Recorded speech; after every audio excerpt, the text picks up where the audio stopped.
Ош Фильм телерадио компаниясынын эфирде убактысын жаңылыктар кызматы улантат. Студияда мен Абайдар Башыбеков, саламатсыздарбы? Алгач бул күнү катталган окуялардын кыскача түрмөгү.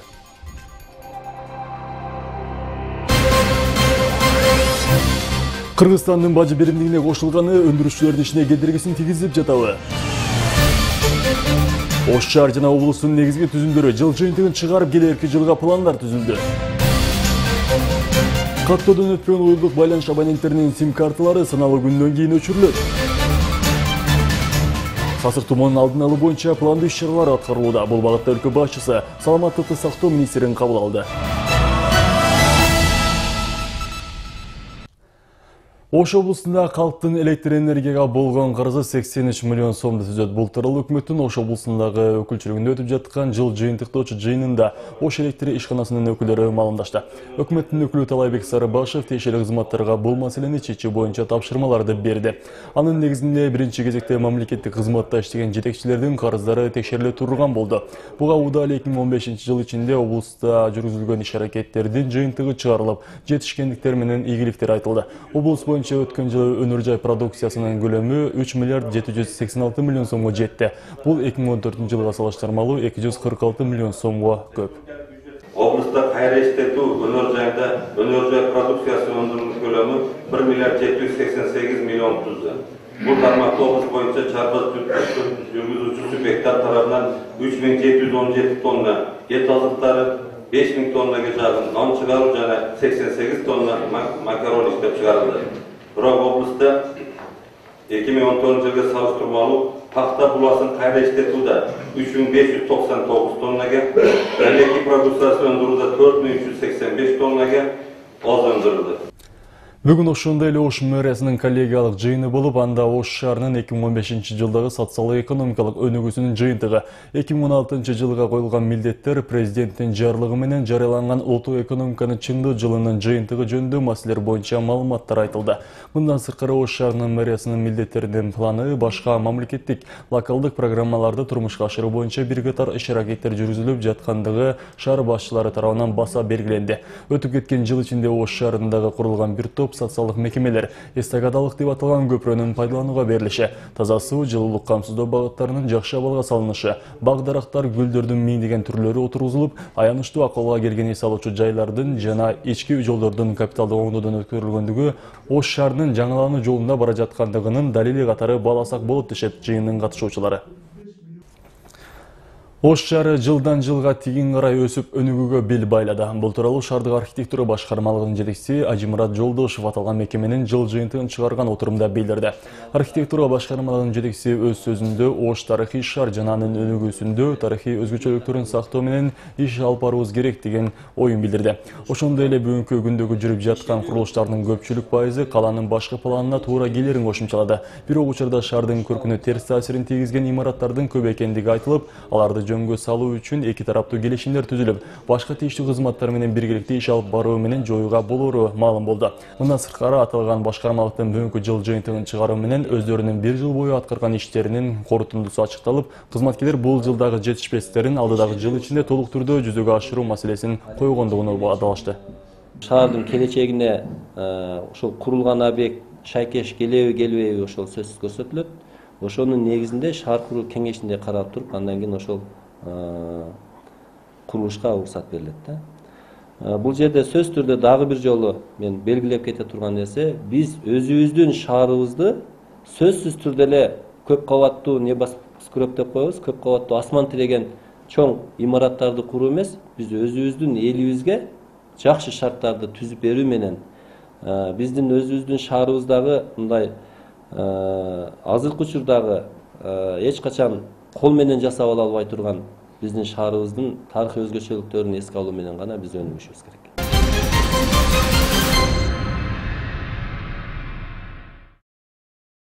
Кыргызстандын бажы беримдигинин курамына кириши жергиликтүү өндүрүүчүлөрдүн ишине кедергисин тийгизүүдө. Мындай маалыматты түштүк аймагындагы ун иштетип чыгарган жоопкерчилиги чектелген коомдордун өкүлдөрү билдирип чыгышты. Алардын айтымында Казакстандан эч кандай салыксыз келген арзан ундар өзүбүздүн өндүрүлгөн ундардын сатылуусуна тоскоол болууда. Маселенин чоо жайын кесиптешим Кенжебек Маматсадыкова иликтеп көргөн. Ош шаарындагы Мариям un заводу өткөн жылдын декабрь айынан баштап өз ишин токтотту. Күнү түнү күрүлдөп иштеп жаткан тегирмендер ээн калып, un өндүрүү процесси 100%га токтогон. Ал аз келгенсеп мурда суткасына 75 тоннадан un чыгарып турган заводдо учурда 600 тоннадан ашуун un сатылбай турат. Жетекчиликтин айтымында буга Казакстандан арзан баадагы ундардын келиши себеп болууда. Будай алып келип, бул жерде кошумча нарк салыгы бар, андан сырткары жумушчуларга айлык акы бар. Электр энергияга ушундай чыгымдар менен эсептегенде биз чыгарган продукциябыз Казакстандан келген ундардан төмөн болуп, жогору болуп калып атат дагы. Алардын баасы төмөн болуп, биз конкурент боло албай калдыбыз. Завод өз ишин токтоткон соң мында иштеген дээрлик бардык кызматкерлер жумуштан бошотулган. Өндүрүштү жабуу алдында тетиктерди бир иретке келтирип коюу үчүн айрымдары гана убактылуу иштеп жатышат. Алардын бири 6 баланын атасы Жаныбек Азизбеков өндүрүш жабылса, кайда барып жумуш табам да, кантип бала чакамы багам деп санасы санга бөлүнөт. Каяка барыштын илажы жок да, биз караганда Москвага барып иштей албасак, ушул жерден бала чаганы багыш керек болуп атат. Ошону чоңдар каякты карап атат билбейм. Токтоп калса бала чага багыш кыйын. Бир жерге барып иштей албасак, менин кийинки жаштар бар, майда балдар бар. Ошоларда бала чагасын багыш керек. Казакстандан келген арзан ундардын айынан өлкөнүн түштүк аймагында 20дан ашуун завод өз ишин токтотту. Алардын ар биринде 500дөн 2000 тоннага чейинки өндүрүм сатылбай турат. Ага уда өндүрүштө иштеген 2000дей кызматкер жумушунан айрылды. Мындай маалыматты айтып, журналисттер үчүн жыйын өткөргөн ишкана өкүлдөрү жылына бул заводдордон мамлекеттин казынасына 12 миллион сомго чейинки салык төлөнүп турарын кошумчалашты. Андыктан ишкерлер бийлик өкүлдөрүнөн мыйзамдуу түрдө иш алып келген заводдордон кошумча нарк салыгын алып салуусун суранышат. Анткени кеткен чыгаша азайганда гана өлкөдө өндүрүлгөн ундардын баасы Казакстандык өндүрүшчүлөрдүн баасына тең келе алат. Биз буга чейин да бир нече жолу телевидение аркылуу кайрылып, пресс ушундай маалымат жыйындарды берип, ошонун негизинде жогорку кеңешке да кайрылып, жогорку кеңештен 2 окуудан будайга болгон кошумча нарк салыгын алып коюуну ошо мыйзамды өткөрткөнбүз. Бирок ошол бүгүн урматтуу президентибизге келип турат. Ошол президентке да кайрылуу болуп эсептелет. Жеке ишкерлердин айтымында коңшу өлкөдөн келген ундардын наркынын төмөн болушуна алардын аткезчилик менен алынып келиниши себеп болууда. Жеңичинен сүйлөшүүлөр аркылуу эч кандай төлөмсүз келген ундардын сапаты мыкты экендигине эч ким кепилдик бере албайт дешет кайрылгандар. Түштүк аймагында буга чейин күнүнө 2000 тоннанын тегерегинде un өндүрүлүп турган. Учурда өлкөдө бул көрүнүш жок экендиги, Казакстандан суткасына 2000 тоннадай un түрдүү жолдор менен ташылып жаткандыгынан кабар берет. Базардагы соодагерлерде кардарлардын басымдуу бөлүгү Казакстандын унун сатып алып жаткандыгын тастыкташат. Казакстандын ундарын карап турсаң, азыр ар түрдүү ундар бар. 7-8 түрдүү ундар бар. Арзанан бар, кымбаттан бар. Бирок Кыргызстандык ундары эми вообще токтоп калды. Алып келсең кайра элдерге жалып кылып кайра келип атат ундар. Кыргызстандар көп эле депутаттар айтып атат, бизге өтпөй калды андан мында. Өтпөй калганын себеби Кыргызстандыкы көп болсо бир ай жакшы чыгарат, кийин кайра аркага кетип атат. Учурда Казакстандан келген ундун баасы ата мекендик өндүрүшчүлөрдүн унуна салыштырмалуу 200 сомго арзан. Албетте бул көрсөткүч экономикалык жактан каачылык болуп жаткан учурда карапайым элдин чыгашасын кыскаруусуна мүмкүнчүлүк түзүп берүүдө. Казакстандан келген ундун сапатынын мыкты жана баасынын төмөн болушу албетте жергиликтүү тургундар үчүн бир топ ыңгайлуулуктарды жаратты. Бирок адистер билдиргендей, бул көрүнүш улана бере турган болсо, жергиликтүү өндүрүш токтоп, Казакстан биротоло монополияга айланат. Анан кезеги келгенде унунун сапатынын төмөндөтүп, баасын көтөрүп коюуга толук мүмкүнчүлүк түзүлөт. Андыктан бийлик тарабынан жергиликтүү өндүрүштү сактап калуу үчүн конкреттүү кадамдарды таштоого убакыт келди. Кенжебүй Маматсадыкова, Улукбек Нарматов, Ош Бирим жаңылыктары. Кадамжай районунун баалуу таштары жеке тараптардын чөнтөгүн кампайткан эле болбосо, мамлекетке же эл үчүн эч кандай пайдасын тийгизбөөдө. Мындай маалыматты бүгүн аталган райондун тургундары журналисттер үчүн уюштурулган маалымат жыйынында билдиришти. Тактап айтса, Кадамжай районунун Орузбеков айылындагы Надиркен аттуу жайда курамында 60% темир бар делген баалуу таштар бүгүнкү күндө Кызылкат цемент заводунун керегине жароодо. Урда жайт категориясында болгон жай кийин кайсы бир тараптардын көңүл кош мамилесинен улам өндүрүштүк жайга айланган. Өлкөбүздүн элибиздин бардык байлыктары ар бир жараныбызга тиешелүү деген даттануучулар учурда ал жерде иштетип жаткан тараптар райондун бюджетине болбогон акча төлөп жатканын кошумчалашты. Мындай кырдаалдын катталып келгенине бир топ жыл болгон. Ошол кезден тарта айылдыктар кайрылбаган, бийлик өкүлү калбаганын айтышат. Ошондой эле бүгүнкү кырдаалдын катталып жатканына Кадамжай районунун акиминин да кайсы бир өлчөмдө салымы бар экенин билдиришти. Учурда болсо жергиликтүүлөрдүн каалоосу мамлекетке жана аймактык бюджетке төлөнүүчү салыктын баасын жогорулатуу. Ошол жерден салык түшө турган болсо, бүтүндөй эле кыргыз мамлекети үчүн пайдалуу болот деп ойлойм да. Мисалы, ал жерде сиздердин дагы немеңиздер бар да, акыңыздар бар.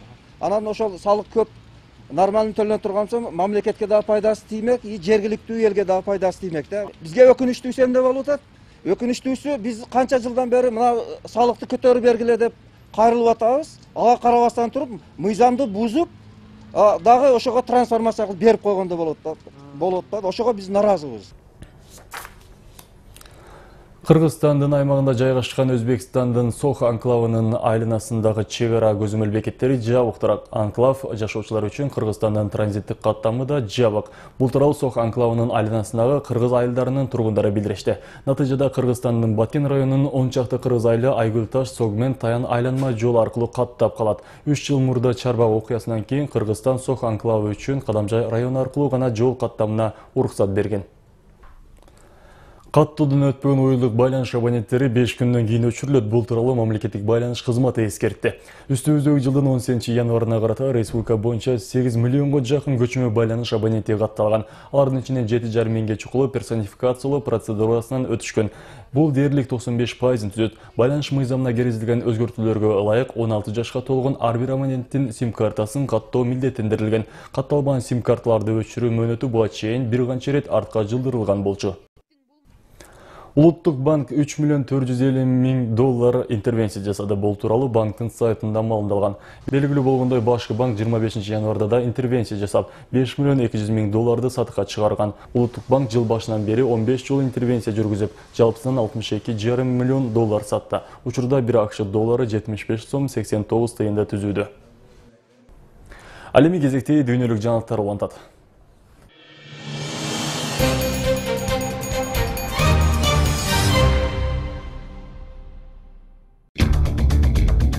Ливиан парламенти улуттук биримдик өкмөттүн түзүүнү колдободу. Жаңы өкмөттү түзүү Бириккен Улуттар уюмунун Коопсуздук кеңеши тарабынан жактырылып, өлкөдөгү саясий каатчылыкты токтотуу жолу катары батыш тарабынан демилгеленген.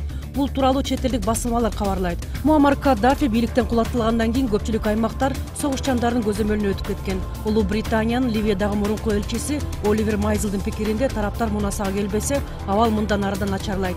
Бийлик үчүн күрөшкөн эки түзүм тең Табрук жана Триполидеги өкмөттөр жеке кызыкчылыктарын көздөөдө. Алар саясий оюн менен алек болуп, абалды жөнгө салууга убакыт келди деп эсептебейт. Ливиялык топтордун бир пикирге келе албай жаткан учурдан ИГИЛ өңдүү экстремисттик топтор пайдаланууда деп эсептейт элчи. Алар болсо Ливияда гана эмес, бүткүл дүйнө жүзүндө коркунуч жаратууда. Дания парламенти көпчүлүк добуш менен миграция мыйзамына өзгөртүүлөрдү киргизүүнү жактырды. Ага ылайык качкындардын кабыл алуу эрежелери каталдайт. Качкындарга 1450 доллар өлчөмүнөн ашпаган акча же баалуу буюмдарды гана жанында калтырууга уруксат берилген. Калган алар өлкөдө баш калкалоо акысы катары мамлекетке тапшырууга милдеттүү. Тапшырылбай турган жер буюмдардын катарында нике шакеги гана бар. Биз бул мыйзамга каршыбыз. Дания парламенти бул мыйзамды кабыл алуудан мурда жакшылап ойлонуш керек. Бул акылсыз чечим дешет качкындар. Бирок бул мыйзамды укук коргоочулар жана саясатчылар да сынга алышты. Дания дипломатиялык чечимдерди таап жүргөн гуманитардык өлкө катары белгилүү эле. Эми биз мигрант жана качкындарга карата адамгерчиликсиз катаал саясатыбыз менен элдин эсинде калабыз, дейт Дания парламентинин мүчөсү Хенинг Хулестен. Жаңы эрежелерге ылайык өлкөдө туруктуу жашоого уруксат алуу процедурасы татаалдап, качкындардын жөлөк пул өлчөмү кыскарат. Өткөн бир жылдын аралыгында Европага миллиондон ашуун мигрант келген, алардын 20 миңин Дания өлкөсү кабыл алган. Дүйнөлүк саламаттыкты сактоо уюмунун божомолдоруна ылайык Зика илдети мындан ары жалпы түштүк жана түндүк Америкага жайылышы мүмкүн. Айрым изилдөөчүлөрдүн пикиринде оору айрыкча микроцефалия же башкача айтканда баш сөөгүнүн өспөй калышына алып келет. Чымын-чиркей аркылуу маймылдардан адамдарга жуккан Зика илдети жаңы төрөлгөн балдар үчүн коркунуч жаратат. Бразилияда жылда өткөрүлүүчү карнавал жана жайкы олимпиада оюнуна даярдыктар көрүлүп жатканда бийликтегилер тынчсызданууда. Медайымдар топтору жана аскер күчтөрү орну таркатуучулары делген чиркелерди өлтүрүү үчүн атайын каражаттарды чачып жатышат. Бул арада Зика вирусу Швейцарияда да катталганы белгилүү болду. Федерация кеңеши эпидемия учурунда ооруга байланыштуу жумушка чыкпагандарга ошол күндүн айлыгын 100% төлөөнү демилгелейт. Сенатор Вадим Тюльпанов камсыздандыруусу бар жарандардын баары ооругандыгы тууралуу кагазы болсо 100% акысы төлөөнү сунуштайт. Анткени акчадан кур калуудан кооптогон көпчүлүк орусиялыктар ооруганды карабастан ишке чыгууга аргасыз болуп, кесиптештерине вирус жуктурууда. Ал эми бул демилге кабыл алынса, жарандар толук кандуу үйдө же ооруканада дарыланууга шарт түзүлөт деп белгилейт Россия 24. Эксперттердин билдирген маалыматы боюнча орусиялык кызматкерлердин 20% гана дарыгерлерден ооругандыгы тууралуу расмий кагазын алып, толук кандуу дарыланышат. Сенатордун пикиринде демилге жарандардын карантин эрежелерин сактап, орун кеңседе, транспорт жана коомдук жайларда жүргөн адамдарга жуктуруушуна бөгөт коет. Сасык тумоонун алдын алуу боюнча пландуу иш-чаралар турмушка ашырып, илдетке чалдыккандардын саны өлкөнүн бардык аймактарында мерченделген деңгээлден ашкан эмес. Бул тууралуу өлкөнүн саламаттыкты сактоо министри Талантбек Батыралиев бүгүн президент Алмазбек Атамбаев менен жолугушканда билдирген. Мамлекет башчы ошондой эле саламаттыкты сактоо тармагында жүргүзүлүп жаткан реформалар жана өлкөдө медициналык кызмат көрсөтүүнүн сапатын жакшыртуу, анын ичинде жарандардын биометрикалык карталар системасын киргизүү боюнча көрүлүп жаткан чаралар тууралуу маалымат алды. Андан тышкары саламаттыкты сактоо министри Бишкек шаарында жаңа перинаталдык борбордун, Жалал-Абад облустук клиникалык оорукананын жана Ош шаардык ооруканасынын жаңы заманбап корпустарынын куруп баштоого даярдык көрүлүп жаткандыгын айтты. Мамлекет башы ошондой эле 27 январда Ленинград Батыр шаарынын блокададан толук бошотулгандыгына байланыштуу кайрылуу жолдоду. Кайрылууда бүгүн өлкөбүздө ошол азап тозоктуу күндөрдү башынан кечирип аман калган 31 адам жашайт. Улуу ата мекендик согуш жылдарында 4,5 миңден ашуун кыргызстандыктар Ленинград шаарын коргоо үчүн сагылаштарда курман болду. Ардактуу ардагерлер, муштумда жүрөгүңүздөрдө ошол каардуу жана батырдык мезгил жөнүндө эскерүүлөрдү сактап, ал өлбөс өчпөс эпопея тууралуу жаш муундарга айтып берип, коомубуздун турмушуна активдүү катышып жатканыңыздар үчүн сиздерге чексиз ыраазыбыз деп айтылат. Ош облусунун жаштары башкаларга үлгү болуп, аймактын коомдук саясий турмушунда активдүү болуусу керек. Бул тууралуу Жогорку Кеңештин депутаты Жанар Акаев шаардын активдүү жаштары менен жолугушканда билдирген. Иш-чаранын жүрүшүндө жаштарга коомчулукта болуп жаткан көйгөйлөр тууралуу жана өздөрү кызыккан суроолоруна жооп алууга шарт түзүлдү. Шайлоого чейин өткөн жолугушууларда жаштар менен такай кездешүүнү убада кылган депутат бул акыркысы эместигин, мындан арыда жаштардын ойлорун, сунуш пикирлерин угуп, өкмөт менен жаштардын ортосунда көпүрө болоорун билдирди. Чет өлкөдө билим алуунун жолдору, ийгиликке жетүүнүн жолдору, азыркы күндө ушул биз кандай тилдерди үйрөнсөк болот, ушул тууралуу мындай бир көп ойлорду бөлүшкүм келди. Анткени мен деле ушул азыркы залда отурган жаштардын эле мындай бирөөсүмүн да. Болгону биз парламенттебиз, ошон үчүн үнүбүз мындай көбүрөөк жетет, анан булар менен ушу баарлашып, балким мындай жаңы ойлор бар. Ошон үчүн мындай кеңириштешөлү деп да. Сиздер Ош Фильм жаңылыктарын көрдүңүздөр, алда ММКда эмне кеп жана аба ырайы менен таанышып алыңыздар. Кечиңиздер көңүлдүү улансын, жагымдуу жаңылыктар менен учурашалы.